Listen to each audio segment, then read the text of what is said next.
A neblina da manhã pendurava-se entre os arranha-céus de vidro, criando um véu fantasmagórico sobre a cidade ainda adormecida. Na cobertura do edifício Cristal, o relógio marcava 5h47 da manhã, quando a empregada Marília Souza digitou o código de acesso pela terceira vez. O apartamento estava estranhamente silencioso. As cortinas permaneciam fechadas, bloqueando qualquer invasão da luz que começava a nascer no horizonte. Sobre a mesa de mármore da sala, um copo de uísque pela metade e um laptop aberto congelado na tela de uma transferência bancária. O alarme não havia sido disparado. As fechaduras não estavam forçadas. Tudo parecia normal, exceto pela ausência de seu proprietário, Ricardo Mendes, 53 anos, um dos empresários mais bem-sucedidos do ramo imobiliário do país. Seu jatinho particular, programado para decolar às 7h30 daquela manhã com destino a Dubai, permaneceria em solo. Uma conferência internacional de investidores aguardaria em vão por sua apresentação. Quando entrei no apartamento naquela manhã, senti algo diferente no ar. Não era um cheiro, não era uma bagunça, era uma sensação, como se as paredes soubessem de um segredo que eu não sabia. O Sr. Mendes nunca saía sem avisar, nunca deixava seu celular para trás, relataria Marília posteriormente à polícia. Mas algo muito mais profundo do que um simples desaparecimento estava prestes a se revelar. Nas próximas 72 horas, as autoridades descobririam que não era apenas Ricardo Mendes que havia sumido sem deixar rastros. Junto com ele, evaporaram-se 12 milhões de reais de suas contas corporativas, levando consigo não apenas dinheiro, mas uma teia de segredos cuidadosamente tecida ao longo de anos. Ninguém imaginava que, 3 meses depois, a pessoa mais improvável revelaria a verdade que mudaria tudo o que se sabia sobre Ricardo Mendes. Ricardo Mendes não nasceu em berço de ouro. Filho de comerciantes de classe média do interior de Minas Gerais, havia construído seu império do zero, começando como corretor de imóveis aos 19 anos. Aos 35, já era dono da Mendes Incorporações, empresa responsável por alguns dos empreendimentos mais luxuosos do país. Divorciado há 5 anos, sem filhos, vivia sozinho na cobertura que ocupava os 2 últimos andares do edifício Cristal, um dos seus próprios empreendimentos. Ricardo era metódico, quase obsessivo com sua rotina. Acordava às 5 da manhã todos os dias, nadava 50 minutos na piscina da cobertura, tomava café com o noticiário econômico e estava no escritório às 7h30, sem exceções, contou Carlos Vieira, seu assistente pessoal há mais de uma década. Para o mundo exterior, Ricardo Mendes era a personificação do sucesso. Discreto com sua vida pessoal, era conhecido por suas doações milionárias a hospitais infantis e projetos educacionais. Sua ex-esposa, Helena Tavares, agora morando em Portugal, descrevia-o como um workaholic incurável, incapaz de separar vida pessoal dos negócios. Eu sempre soube que Ricardo vivia uma vida paralela, não de amantes ou vícios, mas de segredos. Havia partes dele que ninguém conhecia, pastas em seu computador que nunca pude abrir, telefonemas que ele atendia em quartos vazios, sussurrando, disse Helena em seu depoimento por videoconferência. Os funcionários da Mendes Incorporações descreviam Ricardo como um líder rigoroso, mas justo. Nas semanas anteriores ao seu desaparecimento, no entanto, alguns notaram mudanças sutis em seu comportamento. Ele começou a cancelar reuniões importantes, algo que nunca fazia. Viu-o uma vez parado na janela do escritório, olhando para baixo por quase 20 minutos sem se mover. Quando perguntei se estava tudo bem, ele respondeu que estava calculando distâncias. Relatou sua secretária, Denise Campos. O que ninguém sabia era que por trás da fachada do empresário bem-sucedido, Ricardo Mendes estava desmoronando por dentro. E alguém, nas sombras, observava cada movimento seu, esperando o momento perfeito para fazer sua jogada. Na manhã do desaparecimento, às 9h42, a assistente de Ricardo acionou a polícia após receber uma mensagem enigmática do celular do patrão. Preciso desaparecer. Não me procurem. Estou bem. O telefone foi encontrado mais tarde naquele dia sobre a mesa de seu escritório na empresa, algo que ele nunca faria deliberadamente, segundo pessoas próximas.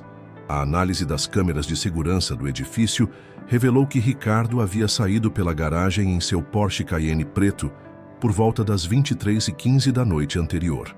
O carro seria encontrado 2 dias depois no estacionamento do aeroporto internacional, sem qualquer vestígio ou impressão digital que não fosse do próprio empresário. As câmeras do aeroporto mostram um homem com características físicas similares às de Ricardo, usando boné e óculos escuros, embarcando em um voo comercial para a cidade do Panamá às 3h40 da madrugada. A passagem foi comprada em dinheiro no balcão minutos antes do embarque, explicou o delegado Paulo Meirelles, responsável pela investigação. No apartamento, investigadores encontraram o cofre aberto e vazio. No escritório da empresa, documentos haviam sido triturados recentemente. Mas o mais intrigante, nas 48 horas anteriores ao desaparecimento, 12 milhões de reais haviam sido transferidos das contas corporativas da Mendes Incorporações para uma intrincada rede de contas offshore em Singapura, Ilhas Cayman e Liechtenstein. Não foi um trabalho amador. As transferências foram fragmentadas em pequenas quantias, passando por mais de 30 contas diferentes, o que tornava quase impossível rastrear o destino final, afirmou Cláudia Monteiro, perita em crimes financeiros, convocada para o caso. Um detalhe, contudo, intrigava os investigadores. Em sua mesa de cabeceira, Ricardo deixara um livro aberto, Crime e Castigo, de Dostoiévski, com uma passagem sublinhada.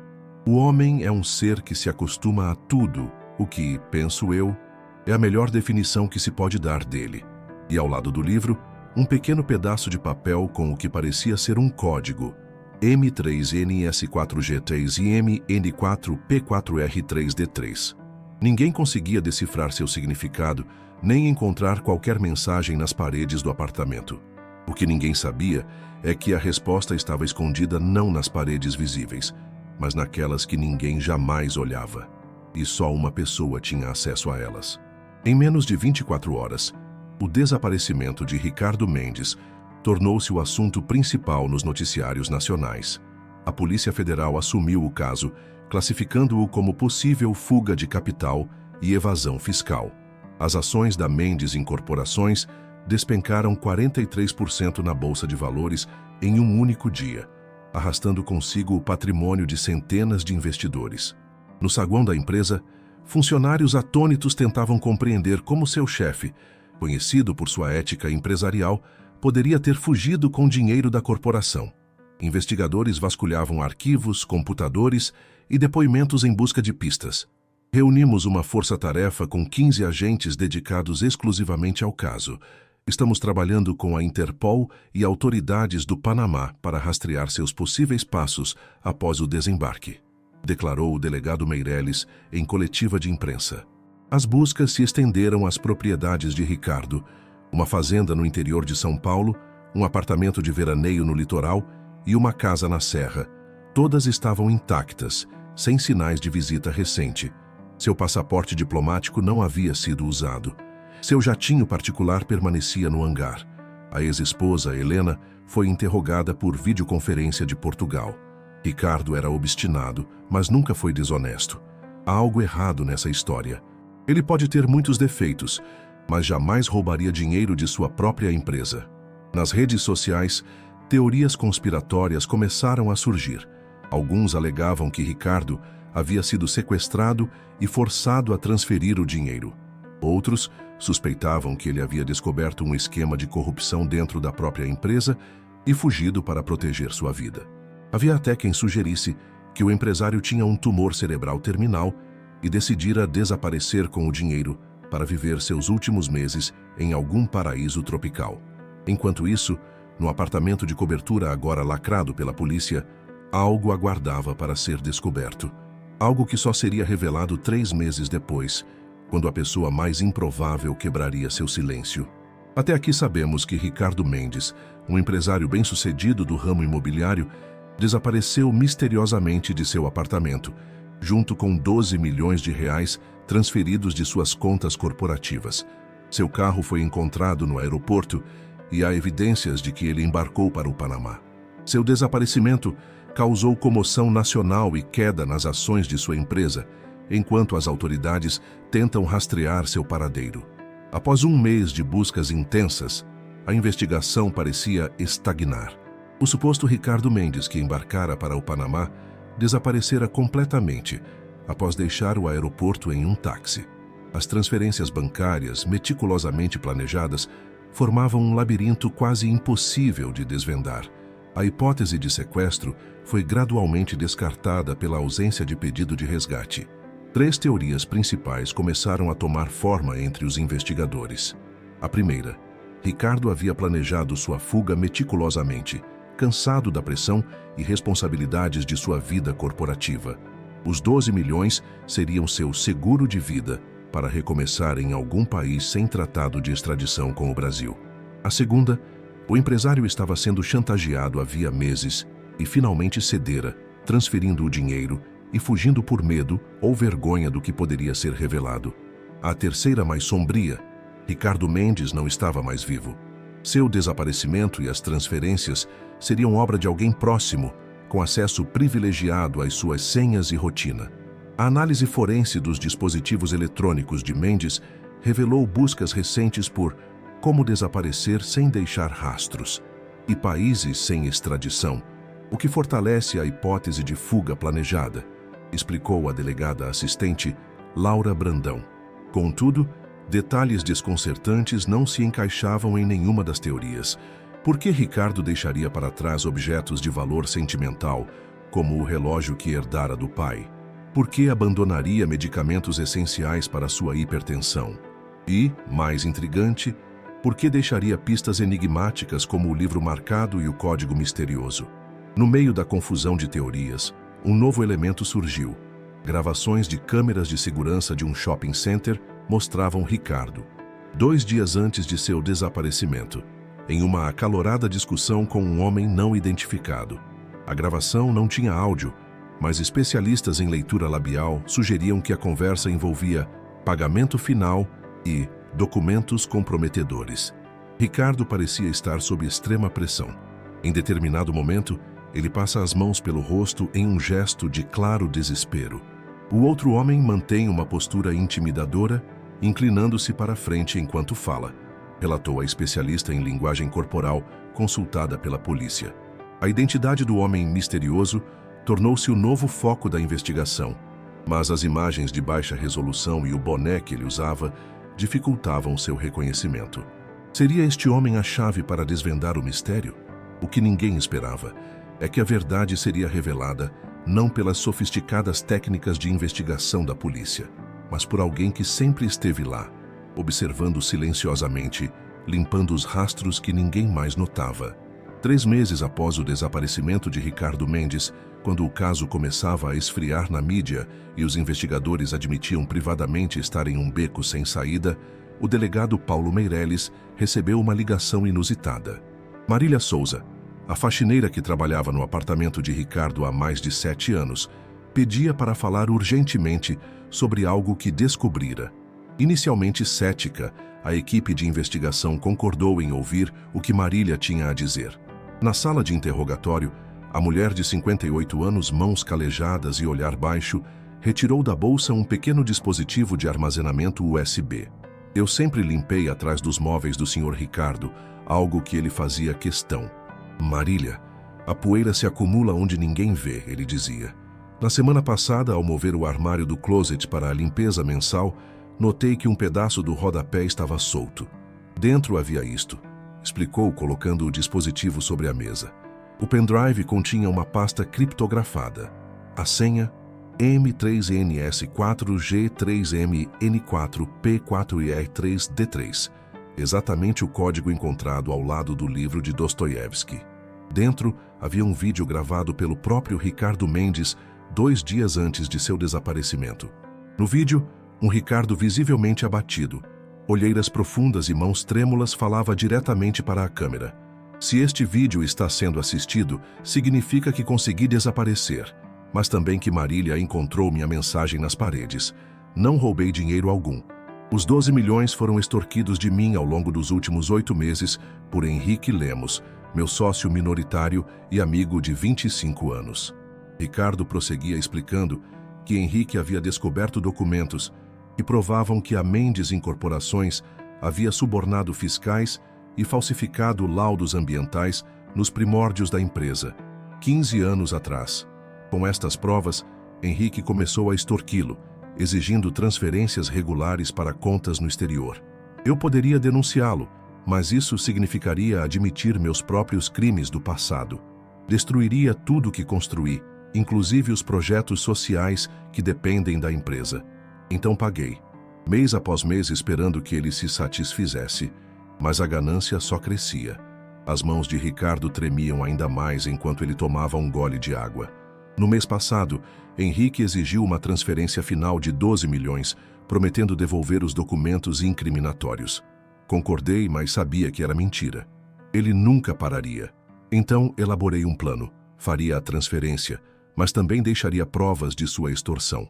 Depois desapareceria, fazendo parecer que eu havia fugido com o dinheiro. Quando a verdade viesse à tona, Henrique seria investigado. O vídeo terminava com Ricardo olhando intensamente para a câmera. Estou vivo, estou seguro, e quando este vídeo for encontrado, estarei observando de longe como tudo se desenrola. Marília sempre foi minuciosa em seu trabalho, sempre limpou onde ninguém mais olhava. Confiava que ela encontraria minha mensagem quando fosse seguro. Mas a revelação bombástica de Ricardo através do vídeo encontrado por Marília estava longe de ser o fim da história. Na verdade, era apenas o começo de uma reviravolta que ninguém poderia prever. Em menos de 24 horas após a revelação do vídeo, a Polícia Federal bateu à porta da mansão de Henrique Lemos, no exclusivo condomínio Jardins do Lago. O sócio minoritário de Ricardo, que nas últimas semanas havia assumido o controle operacional da Mendes Incorporações, foi surpreendido enquanto jantava com investidores. Henrique parecia tranquilo quando os agentes chegaram, quase como se estivesse esperando por eles. Não resistiu à prisão, apenas pediu para pegar seu celular e alguns remédios, relatou um dos agentes presentes na operação. As buscas na residência e no escritório pessoal de Henrique revelaram um arsenal de evidências incriminatórias, que iam muito além da extorsão. Em um cofre digital, os investigadores encontraram não apenas os documentos mencionados por Ricardo no vídeo, mas também provas de um esquema de lavagem de dinheiro envolvendo outras incorporadoras e políticos de alto escalão.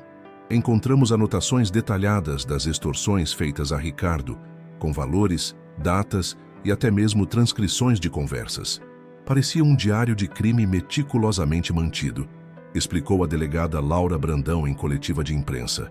Mais surpreendente ainda, em um notebook criptografado, descobriu-se que Henrique mantinha contato frequente com Ricardo após seu desaparecimento. E-mails enviados para um endereço anônimo discutiam a necessidade de manter as aparências e garantir que ninguém desconfie do plano. Durante seu interrogatório inicial, Henrique negou todas as acusações, alegando que o vídeo era uma fabricação e que Ricardo estava tentando incriminá-lo. Mas quando confrontado com as evidências encontradas em sua própria casa, sua narrativa começou a mudar. Sim, eu estava extorquindo Ricardo. Mas ele não é a vítima inocente que todos pensam. Aqueles documentos não revelam apenas subornos e falsificações. Há muito mais. Ricardo tem sangue nas mãos, declarou Henrique, recusando-se a elaborar sem a presença de seu advogado. Enquanto isso, investigadores internacionais seguiam o rastro dos 12 milhões transferidos. Para surpresa de todos, descobriram que apenas uma pequena parte do dinheiro havia chegado às contas controladas por Henrique. A maior parte dos valores havia sido redirecionada para uma fundação de proteção a testemunhas nas Ilhas Cayman. Parece que Ricardo tinha um plano B que nem mesmo Henrique conhecia. Ele entregou o dinheiro da extorsão, mas o desviou no último momento, teorizou o delegado Meirelles.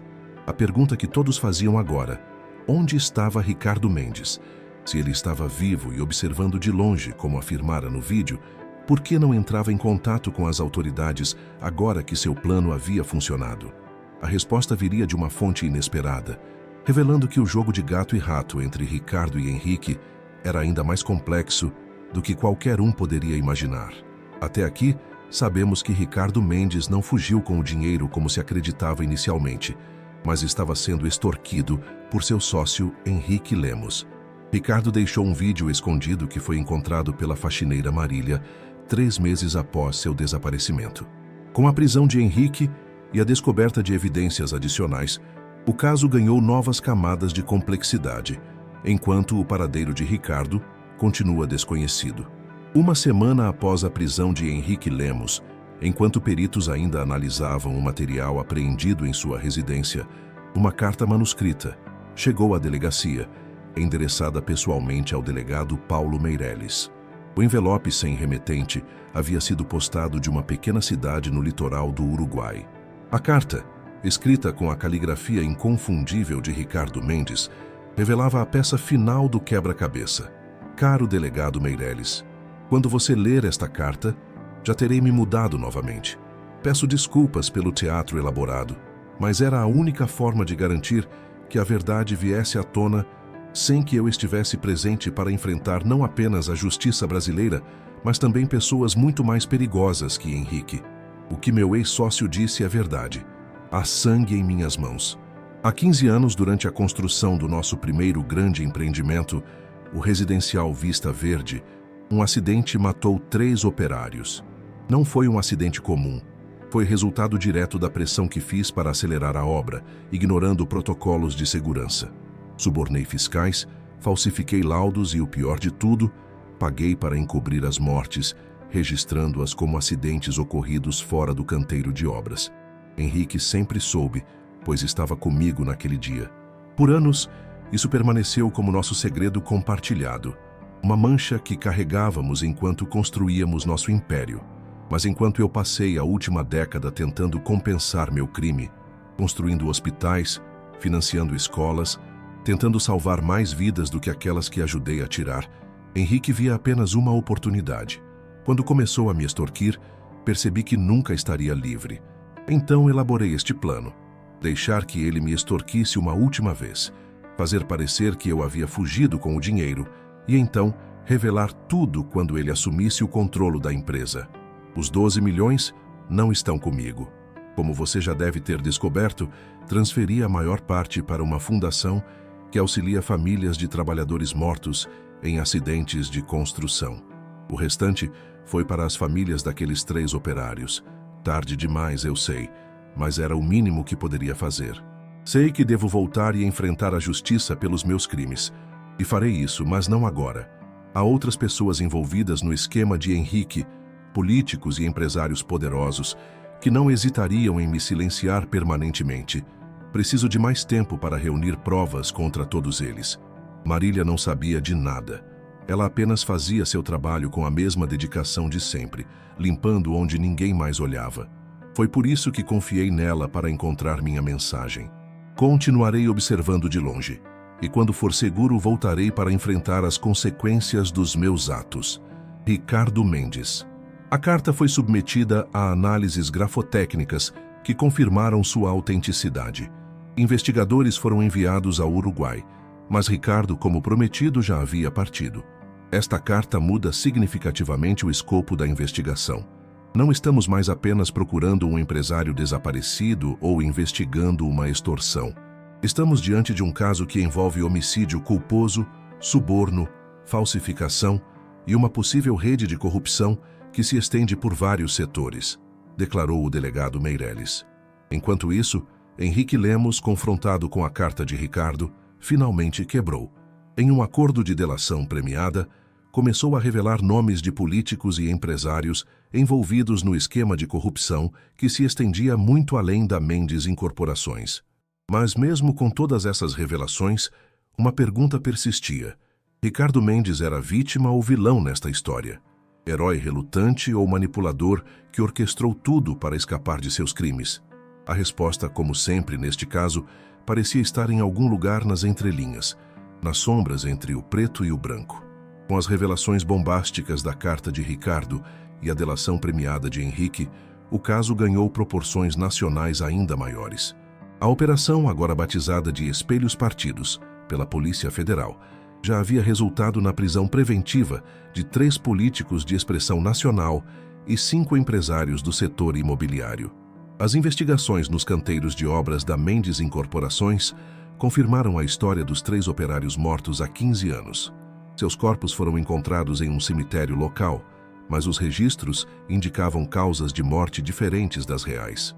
Exumamos os corpos e novas análises forenses confirmaram que as mortes foram consistentes com acidentes de construção, não com as causas listadas nos atestados de óbito originais, confirmou a perita doutora Camila Rezende. As famílias das vítimas foram localizadas. Todas haviam recebido, 3 meses antes, doações anônimas substanciais que coincidiam com o período do desaparecimento de Ricardo. Nenhuma delas sabia a origem do dinheiro até agora. Meu pai sempre dizia que um dia a verdade apareceria. Ele trabalhava na construção civil e desapareceu de repente. A empresa nos disse que ele havia abandonado o emprego, que havia ido embora. Vivemos anos de dificuldades até recebermos essa doação misteriosa, contou em lágrimas Maria Oliveira, filha de uma das vítimas. Enquanto isso, a Interpol continuava na busca internacional por Ricardo Mendes. Alertas foram emitidos em 194 países. Seu rosto aparecia em aeroportos e fronteiras ao redor do mundo.